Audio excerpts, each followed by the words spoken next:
Examination Buddha YouTube channel पर आप सभी का स्वागत है। कैसे हैं आप लोग? आज इस वीडियो में हम प्रैक्टिस सेट नंबर 2 सॉल्व करेंगे। इसमें 25 शानदार प्रश्न आपको दिए जा रहे हैं। ये जो उसमें क्वेश्चंस मिलेंगे आपको वो मॉडर्न हिस्ट्री और प्रतियोगिता दर्पण करंट अफेयर्स अप्रैल मंथ का मैगजीन लेकर चल रहे हैं। आपको इस सब्जेक्ट से 2 दिन पहले टॉपिक दिए गए थे, तो चलिए इन क्वेश्चंस को सॉल्व करते हैं और आप अपना स्कोर चेक कीजिए कि आप अपनी तैयारी के अकॉर्डिंग आपने कितना सही किया। तो पहला प्रश्न देखते हैं। प्लासी की लड़ाई में अंग्रेजों का नेतृत्व किसने किया था?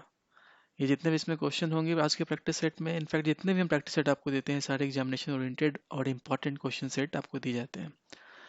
प्लासी की लड़ाई में जो अंग्रेजों का नेतृत्व किया था उसके सेनापति रॉबर्ट क्लाइव ने किया था। प्लासी की लड़ाई हुई थी 23 जून। आपको यह डेट बिल्कुल रटा हुआ होना चाहिए, बहुत ही महत्वपूर्ण है यह। 23 जून 1757 को अंग्रेजों और नवाबों के बीच में हुई थी। बंगाल के नवाब जो उस वक्त थे वो थे सिराजुद्दौला। हालांकि जो सिराजुद्दौला का सेनापति था मीर जाफर, उसकी धोखाधड़ी की वजह से जो अंग्रेज हैं वो जीतने में सफल हो गए थे। अगला प्रश्न देखते हैं। निम्न में से किसने मीर कासिम तथा सुजाउद्दौला के साथ मिलकर अंग्रेजी ईस्ट इंडिया पर युद्ध घोषित किया और वो बाद में बक्सर के युद्ध में अंग्रेजों से पराजित हो गया? इंपॉर्टेंट क्वेश्चन है और बहुत ही निर्णायक यह युद्ध रहा है भारतीय इतिहास में। तो इसका करेक्ट आंसर हो जाएगा ऑप्शन डी, शाह आलम द्वितीय। बक्सर का युद्ध जो लड़ा गया था वो लड़ा गया था 1764 में। आपको याद रखना है, जो प्लासी का युद्ध हुआ था, बैटल ऑफ प्लासी के ठीक 7 साल बाद बैटल ऑफ बक्सर लड़ा गया था, जिसमें जो यह युद्ध हुआ था वो अंग्रेजों और मीर कासिम अवध के नवाब जो थे वो उस वक्त सुजाउद्दौला थे और मुगल सम्राट शाह आलम द्वितीय के बीच में हुआ था। इस युद्ध में अंग्रेजों की तरफ से सेनापति जो थे वो थे हेक्टर मुनरो। हेक्टर मुनरो जो थे वो अंग्रेजों के सेनापति। तीसरा प्रश्न है, किसके शासनकाल में ब्लैक होल दुर्घटना हुई थी? ब्लैक होल ट्रेजेडी क्या थी? बहुत ही महत्वपूर्ण यह घटना है, जिसे काल कोठरी की त्रासदी भी कहते हैं। तो ब्लैक होल दुर्घटना जो है वह घटित हुई थी 20 जून 1756 को।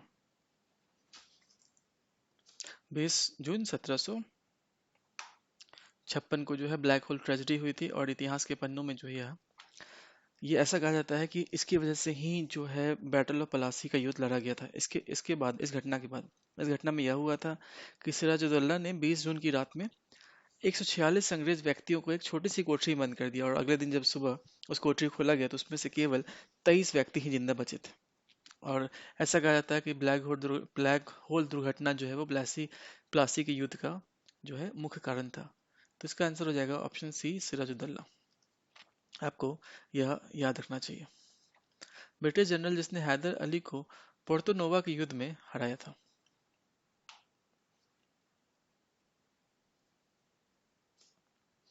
तो इसका सही उत्तर हो जाएगा ऑप्शन डी, सर आयरकुट। आपको यहाँ पर से यह भी प्रश्न पूछा सकता है कि जब हैदर अली को पोर्तो नोवा को युद्ध में हराया गया था तो उस वक्त भारत के गवर्नर जनरल कौन थे? तो याद रखने का चीज है यह, वॉरेन हेस्टिंग्स जो है उस वक्त गवर्नर जनरल थे। यहाँ पर एक इम्पोर्टेंट फैक्ट आप ये भी याद रखें, इम्पोर्टेंट है कि जिससे कंफ्यूजन नहीं होगा, हैदर अली की मृत्यु किसी युद्ध में नहीं हुई थी, जबकि उसकी मृत्यु कैंसर की वजह से हुई थी। He died because of cancer. अगला प्रश्न है, हैदर अली की मृत्यु किस युद्ध के दौरान हुई थी? तो इसका उत्तर हो जाएगा द्वितीय आंग्ल मैसूर युद्ध। द्वितीय आंग्ल मैसूर युद्ध के दौरान जो है हैदर अली की मृत्यु कैंसर की वजह से हुई थी। द्वितीय आंग्ल मैसूर युद्ध समाप्त हुई थी मंगलोर की संधि के बाद, मैंगलोर की संधि जो कि 1784 में साइन किए गए थे। गवर्नर जनरल कौन थे? जैसा कि हमने अभी बताया आपको पिछले प्रश्न में, वॉरेन हेस्टिंग्स जो है गवर्नर जनरल थे भारत के। तृतीय आंग्ल मैसूर युद्ध किसके बीच लड़ा गया था? बहुत ही इंपॉर्टेंट है यह।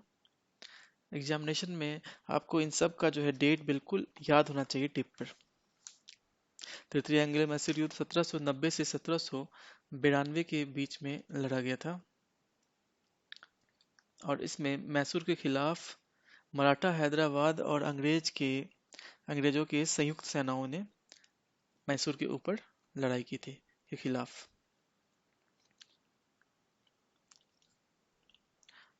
और इस युद्ध में जो है श्रीरंगपट्टनम की जो है संधि हुई थी 1792 में।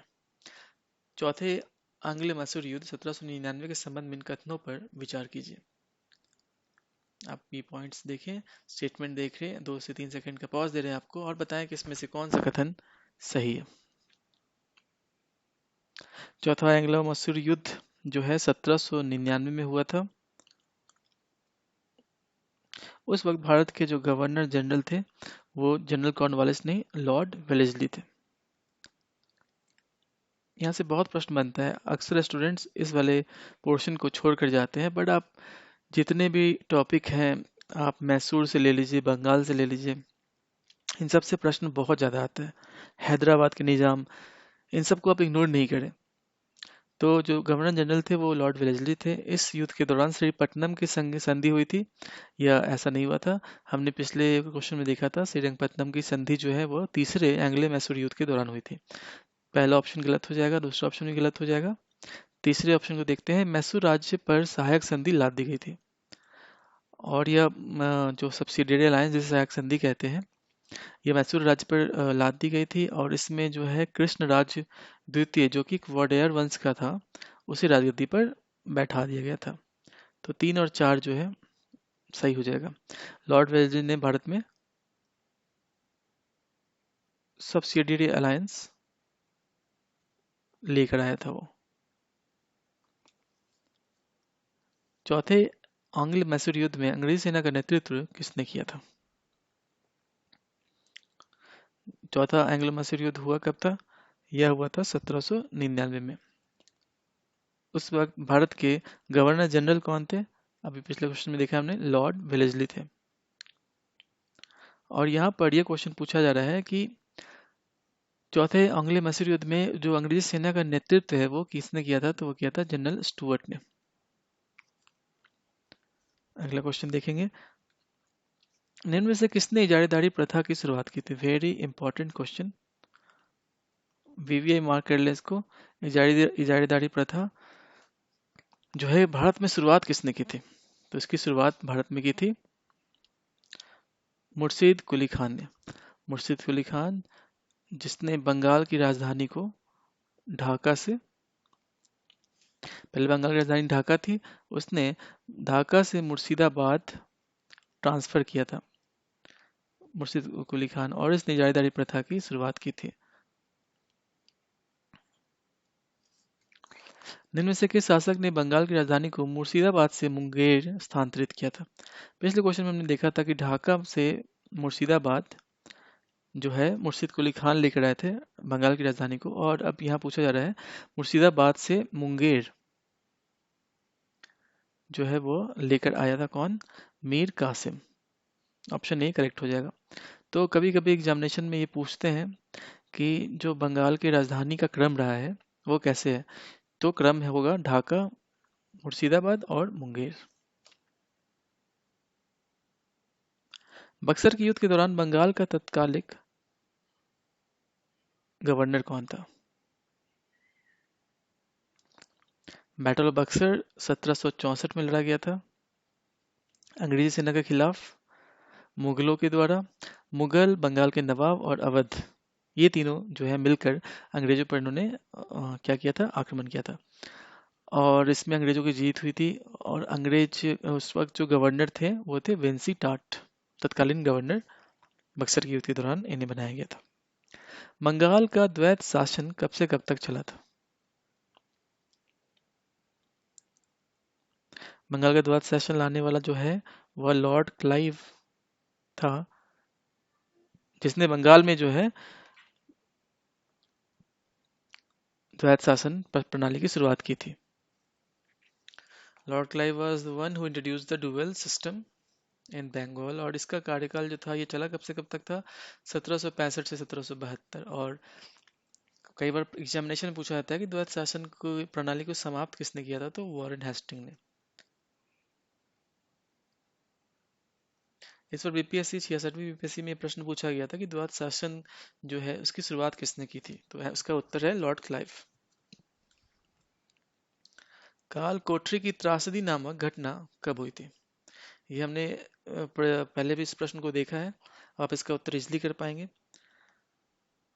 तो इसका उत्तर जो है आप सभी को पता है। काल कोठरी की त्रासदी जो है यह घटना हुई थी जिसे ब्लैक होल ट्रेजेडी कहते हैं 1756 को, 20 जून 1756। और इसके जो उस वक्त जो बंगाल का नवाब था वो था सिराजुद्दौला। और कहते हैं कि इस घटना के बाद ही बैटल ऑफ पलासी जो है युद्ध हुआ था। अब करंट अफेयर से क्वेश्चंस को देखते हैं। आईडेक्स क्या है? आईडेक्स क्या है? तो आईडेक्स जो है इंटरनेशनल डिफेंस एग्जीबिशन है। यह एक रक्षा प्रदर्शनी का नाम है जो कि द्विवार्षिक तौर पे आयोजित किया जाता है। इस बार जो है यह अबू धाबी में आयोजित हुआ है।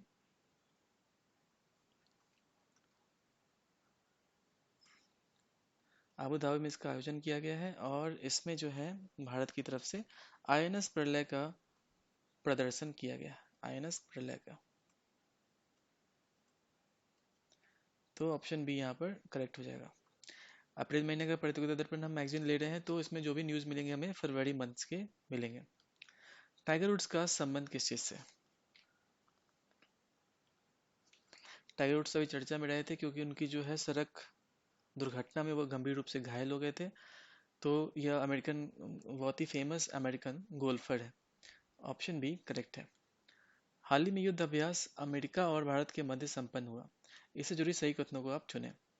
स्टेटमेंट देख लें, आपको 3 से 4 सेकंड का पॉज दिया जा रहा है। आप फिर इसका सही ऑप्शन चूज करें।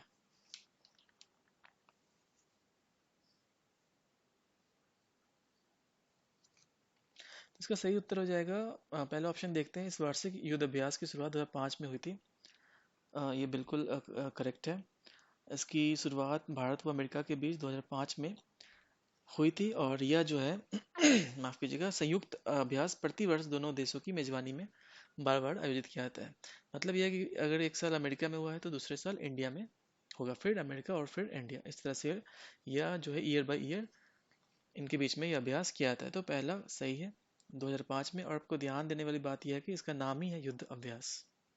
जैसे मालाबार युद्ध एक्सरसाइज होता है इंडिया अमेरिका के बीच में, तो वैसे यहाँ पर जो नाम है आप कंफ्यूज नहीं होंगे, युद्ध अभ्यास है। दोनों देशों की वायु सेनाओं का यह 16वां सालाना युद्ध अभ्यास था। 16वां सालाना युद्ध अभ्यास था, यह बिल्कुल सही है। पर यह वायु सेनाओं के बीच में नहीं बल्कि थल सेनाओं के बीच में होता है। तो ऑप्शन 2 यहाँ पर करेक्ट हो जाएगा। माफ कीजिएगा, इनकरेक्ट हो जाएगा। यह 16वां संस्करण राजस्थान के बीकानेर में संपन्न हुआ है। तीसरा जो है यह सही है। इससे पहला जो 15वां संस्करण था वो अमेरिका में हुआ था 2019 में, अमेरिका के वाशिंगटन में। ऑप्शन सी यहाँ करेक्ट हो जाएगा, 1 और 3। राष्ट्रीय विज्ञान दिवस कब मनाया जाता है? यह प्रश्न बहुत बार एग्जाम में पूछा गया है। तो राष्ट्रीय विज्ञान दिवस पहले मनाते क्यों, हमें ये पता होना चाहिए कि प्रसिद्ध भौतिक विज्ञानी जो थे वो सीवी रमन, उन्होंने रमन इफेक्ट, रमन प्रभाव जिसे कहते हैं, उसके लिए उन्हें भौतिक का, फिजिक्स का नोबेल पुरस्कार 1930 में प्रदान किया गया था।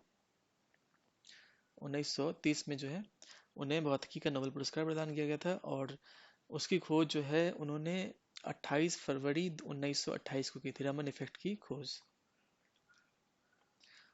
और इसी उपलक्ष्य में जो है उन्हें 28 फरवरी को हम राष्ट्रीय विज्ञान दिवस, नेशनल साइंस डे मनाते हैं। अगला प्रश्न है, अंतर्राष्ट्रीय मातृभाषा दिवस जो है वो कब मनाते हैं?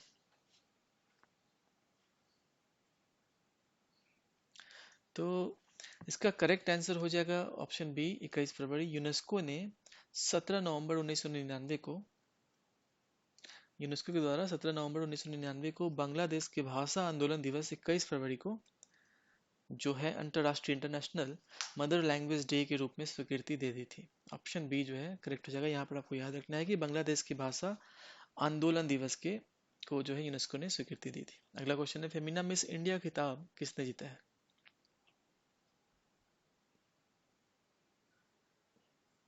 इसका करेक्ट आंसर हो जाएगा 97वीं, ये 57th फेमिना मिस इंडिया का खिताब का प्रतियोगिता था।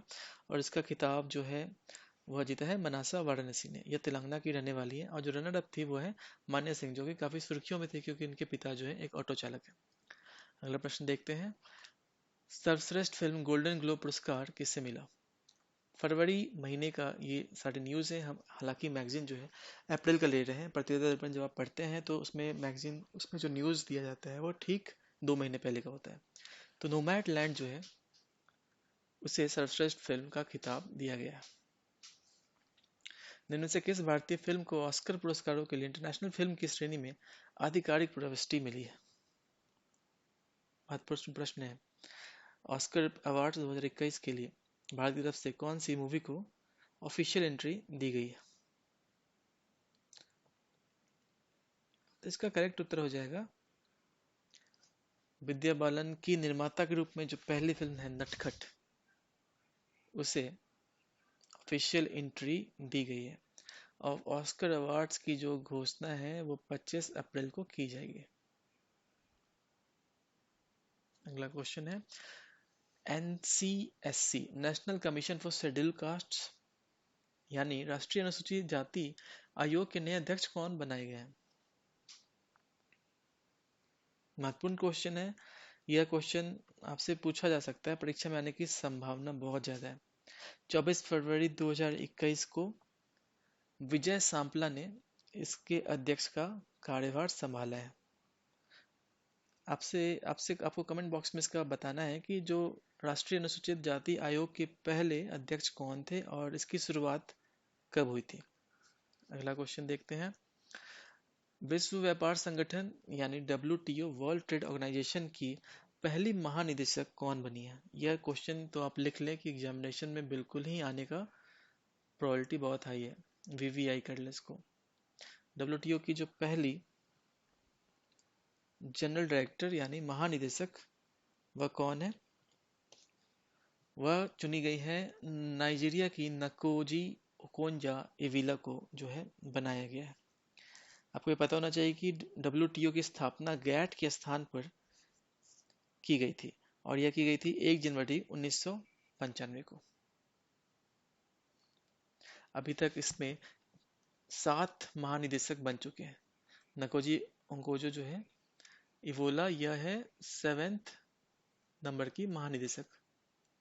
आप ऐसे याद रख सकते हैं कि जो नकोजी ओंकोजो निविला है ये अफ्रीका की रहने वाली है, अफ्रीका में नाइजीरिया की रहने वाली है। इन्होंने बस, हालांकि इन्होंने अपनी एजुकेशन अमेरिका के यूनिवर्सिटी से पूरी की है, पर इनका जो मूल देश रहा है वो नाइजीरिया रहा है और यह अफ्रीका की निवासी है, अफ्रीका कंटिनेंट की है, नाइजीरिया से। अगला क्वेश्चन देखते हैं। वर्तमान में WTO में कितने सदस्य हैं? तो इसका उत्तर जाएगा ऑप्शन ए, 164 जो है वर्तमान में WTO के सदस्य हैं। और जो अंतिम सदस्य है, अंतिम देश है जो जिसने WTO की सदस्यता प्राप्त की थी वो कौन है?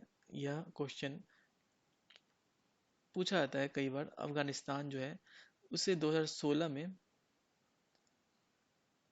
WTO का सदस्य बनाया गया, तो उसके बाद से जो है अभी तक कोई सदस्य, कोई न्यू मेंबर किसी ने ज्वाइन नहीं किया। और जो आखिरी प्रश्न है आज के प्रैक्टिस सेट का, मॉडर्न हिस्ट्री का ही है। सबसे अधिक निर्णायक युद्ध जिसने अंग्रेजों के भारत में प्रभुत्व को संस्थापित कर दिया था, वह कौन सा युद्ध था जिसके बाद अंग्रेज जो है भारत में एक पूर्ण रूप से उन्होंने अपना राज्य स्थापित करना शुरू कर दिया था? तो वह युद्ध था बक्सर का युद्ध, जो कि लड़ा गया था 1764 में। बक्सर के युद्ध के बाद इलाहाबाद की संधि हुई थी शाह आलम 2 और रॉबर्ट क्लाइव के बीच में।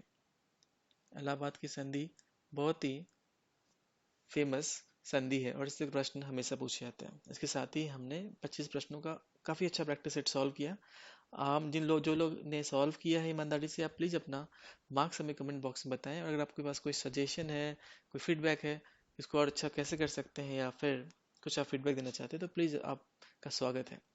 एक साथ ही वीडियो को समाप्त करते हैं। आपको इसके लिए PDF अगर चाहिए तो नीचे डिस्क्रिप्शन बॉक्स में भी आपको इसका PDF मिल जाएगा, नहीं तो आप टेलीग्राम चैनल पर जाकर इसको ले सकते हैं वहाँ से।